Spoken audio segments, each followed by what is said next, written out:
can't tell if this is too bright. I can't tell if that's too dark.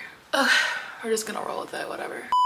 Hi guys, welcome back to my channel. My name is Chelsea. It's the first Monday of February, which is crazy. I think it would be kind of fun to talk about my January reads, go over them with a simple yes, no, maybe, and then go over my January favorites like beauty, stationery, books, that type of thing. I started filming my monthly favorites over on TikTok, not nearly as detailed as I want to for YouTube. I think that would be kind of fun for me to look back on. Okay, I need to pull up Goodreads, but in the month of January, I did read 10 books, I think, and I didn't bring any books over from my office, so we're just gonna put them up on the screen.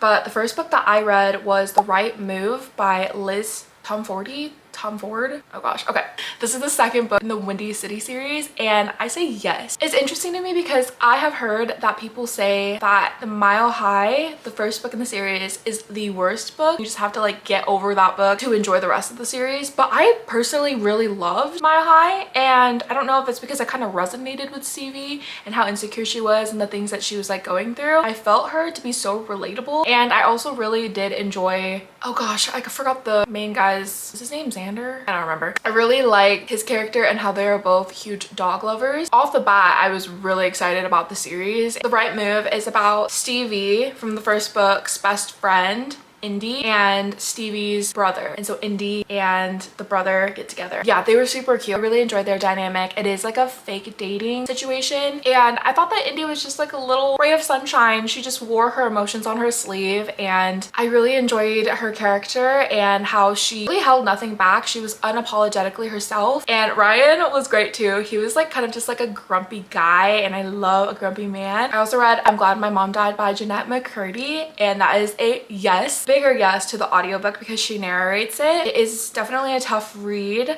but I think it is so important to hear her story and for her to voice everything that she did go through. And it was just so unexpected. Like, you would really have never thought that she went through all those things, and it was just so terrible. The next book was The Names by Florence Knapp. Now, I personally loved this book, but I think it is for particular audiences, so I'm going to give this one a maybe. I was obsessed just because I do really enjoy the what ifs in books. I think it's called like the butterfly effect of like how your life can like alter with one decision, and I'm a huge fan of books like that. Now, it was a little confusing following the book because there essentially is 3 different stories, but it's the same person, same life, and I could see how people would not enjoy that, so that's why I'm giving that a maybe. The next book was Best Offer Wins by Marissa Cashino. I'm going to say yes for this one. I really thought it was so refreshing. As a thriller, I feel like a lot of the tropes get so overused, and it's the same thing. You kind of just like guess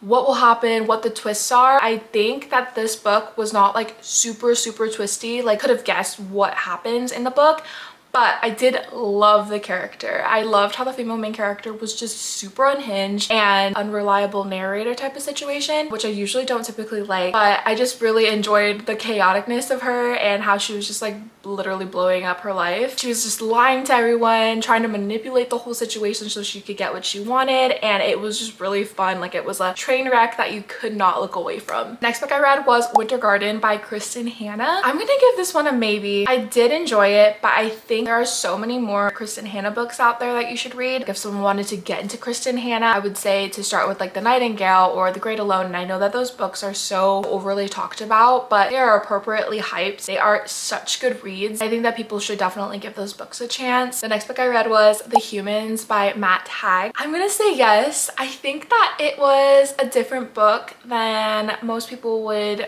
enjoy. The book basically follows this alien from outer space who comes to Earth and pretends to be a human, and he learns how to be human, and all of the complicated emotions he tries to learn, and it's very funny, it's witty, but there's also a lot of like deeper moments in the read. I'm gonna give that one a yes. The next book I read was Disappoint Me by Nicola Dinnan, and I'm going to give that book a yes. It's very important to me to diversify my reading and to listen to other voices. The book left me wanting so much more from the story. Definitely had more of an open-ended ending. Overall, I think it was such a great read. Okay, next book was Half His Age by Jeanette McCurdy. I'm gonna give this one a maybe. It definitely is not for for everyone. It is very disturbing, but so raw and real. I think I did see something online where it stated that like she took her own inspirations from her life where she had a relationship with an older man and then kind of intertwined it into her book. But I did enjoy it. There was feminine rage, and because of that, maybe I will actually change it to a yes. But check your trigger warnings. I feel like a lot of people did not like it because it was so vulgar, but I feel like it needed to be to show the feelings that she was feeling that was depicted in her relationship, if it does touch on topic throughout her own relationship, you know? Okay, the next book I read was Morning Glory Milking Farm by, I'm gonna totally butcher the author's last name, so it's up there. But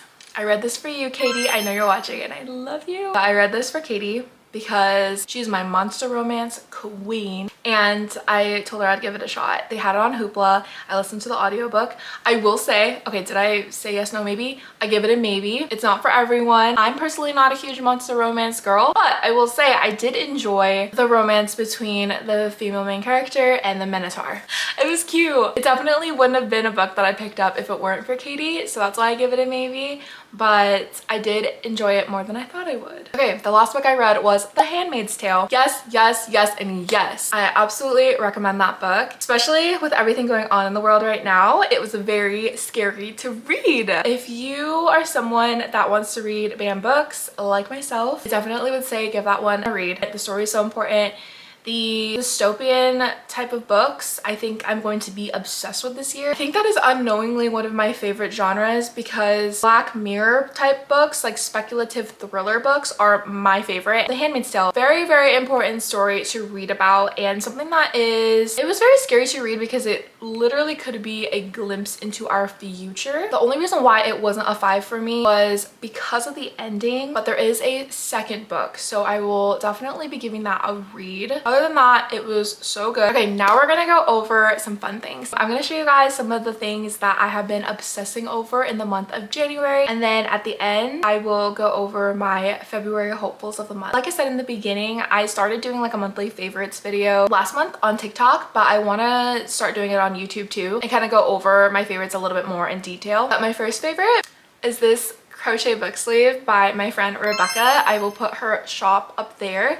But this has been such a lifesaver for me, especially because I've been trying to read a lot of my own books, especially like the ones I own on my shelves. I always bring my Kindle or my book with me wherever I go.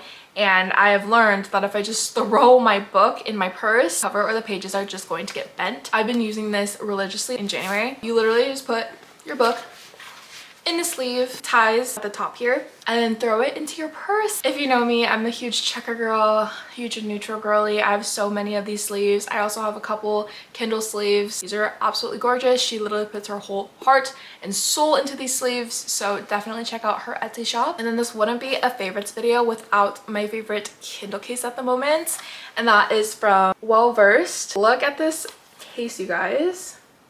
She's so pretty. I actually had the same case, or the same like patterned case, on my Kindle Paperwhite like 2-3 years ago, and then I upgraded to the Color Soft, and so I got rid of this case and I was absolutely crushed because just looking at it makes me so happy. And then I saw it at my local indie bookstore and absolutely had to grab it, and I'm so happy to have this case back on my Kindle again. It's just, this was such a beautiful design. I've had this case on for like most of January and I don't really plan on taking it off. Okay, next favorite is my planner. I'm obsessed with it. The first thing I do in the morning and the last thing I do pretty much at night is update my planner, plan what I'm going to do. I just love how there's just different time slots and everything. I don't really have any more words other than you should get one. It is just such great quality. Did I say this was from Papier? I don't remember, but she's just stunning. And yeah, all of their journals and their notebooks and all that are just really great. Okay, let's get into some beauty favorites. I am a huge lippy girl. I've tried every product, honestly. I have seen this brand before. I just never pulled the trigger because A, I don't need any more lippies, and B, I wasn't sure how this brand would compare to my other lippies. They are the Cocoa Kind. It's actually Olipop edition. I don't know exactly when these come out, but they're the Cocoa Kind lip balms, and they are the most moisturizing lippies I have ever tried. These are worth the hype 100%. I actually have another Cocoa Kind order coming in today, and I did order another lip balm, but these, I got them last week and I have not put any other lip balm on my lips. Like, they are so good. They smell delicious. This blue one is their cream soda Olipop flavor, and then red pink one is strawberry vanilla. I love these. They're so good. I got this from Ulta, by the way, and this one also has glitter in it. Can you see the glitter? I hope you can see the glitter. I got this body mist last month and I have not used any other body mist. It is the Vanilla Skin Body Mist by Fleur. I've actually been using their Vanilla Skin deodorant for about a year now, and I've been wanting to try their Vanilla Skin Body Mist and their Whipped something. I decided to just try the Vanilla Skin first, and it is delicious. It is absolutely scrumptious. If you're a huge vanilla girl, you have to try this. It smells so good. Also, I'm a diehard for Vanilla Skin, but if you need something a little more heavy duty, I don't know if I would recommend this one, but yeah, this combo is so incredibly good. Okay, so that was it for my January favorites. Let's go ahead and talk about my February hopefuls, my February TBR. So I recently just started creating a monthly TBR towards the end of 2025, and that was because I wanted to try to get through a lot of like my physical books that I already had sitting on my shelves. I feel like I did pretty well with following my TBR. I had a lot of like seasonal books that I wanted to read. I did not create a January TBR, but I do have a few books on my radar for February that I want to show you guys. So the first book on my February TBR is actually my current read, and that is The Bright Years by Sarah DeMoff. This book is actually very good so far. I am really eating up the writing. This is like a generational trauma book. It follows two people, Ryan and Lillian, and the first chapter is the beginning of Ryan's life when he was younger, and then it immediately goes into Lillian's life when they meet each other when they're in their 20s or something. There's a lot of secrets that they have from each other. A lot of people have told me that this was like their favorite read of last year. It's definitely living up to the hype so far. There's like these little, I guess you can call them twists, or just like very heartbreaking, heart-jabbing type of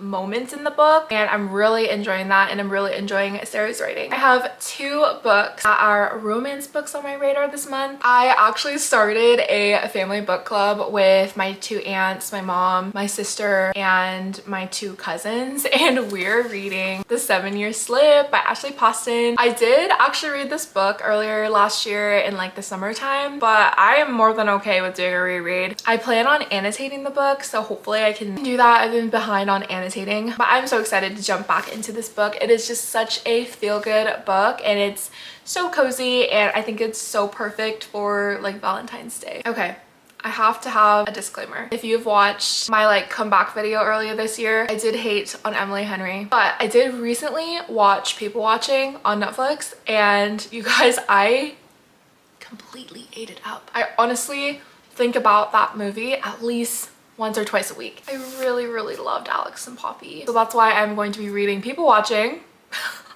by Emily Henry. I have a little something planned this month, and I will be taking this book with me. I'm really excited because I've heard some people say that there were a lot of like details missing from the movie, which makes sense. It was only, I don't even know, like an hour and a half, 2-hour movie, whereas this book was what, almost 400 pages. So obviously there's going to be some details that were missing, but I'm really excited to read about Alex and Poppy's story again. I'm really excited for this book, and I really hope I like it. Okay, I think those are all the physical books I'll be reading. Let's get into Kindle books. So this next book I plan to start on Friday, hopefully. I think I'm going to try to buddy read it with my fiance Dalton, but it is Daggermouth by H.M. Wolfe. I've seen this book all over my Instagram, and it's like a dystopian dark romance. Sign me up. So I hopefully will finish The Bright Years on Thursday, and then we'll start Daggermouth on Friday, and I'm really excited. Everyone that has read it has said nothing but good things. And then I don't know if I said it in this video or not, but one of my goals of 2026 was to read one banned book a month. So last month was The Handmaid's Tale, and then I think I'm going to read Animal Farm by George Orwell. I don't remember if this was a book that I was assigned to read back in high school. I honestly don't remember, but being in middle school, high school, having to read a book that I didn't choose. But yes, Animal Farm. Really want to read this one. I also want to read 1984 by the same author. There's just so many BAM books I want to get to. Those books are on my February hopefuls, February TBR. Okay, I almost forgot. I literally had this pulled up on my phone to go over and then I forgot. But February is Black History Month, and like I said earlier, it is important for me to diversify my reading, listen to different voices and stories. And I have an order coming in from bookshop.org. Bookshop.org actually has a section where you're able to shop from Black authors, and they're actually running a promo in the month of February. You can get 20% off select Black authored books, and I'll put the code on the screen here. They have so many different titles, and a lot of titles I actually had my eye on for a while now, so I absolutely added those to my cart. One of the books I'm really excited for from my order is Luster by Raven Leilani. I saw one of my book besties on Instagram, Kennedy, post about this book and said how it literally changed her life, and so I immediately added it to my TBR. I absolutely had to order it, so that is one of the books I'm really excited for, and I will most definitely be getting to in the month of February. That pretty much covers everything for this video. Thank you so much for watching. Let me know if there's anything that you want to see in the future, and I'll see you guys next time. Bye.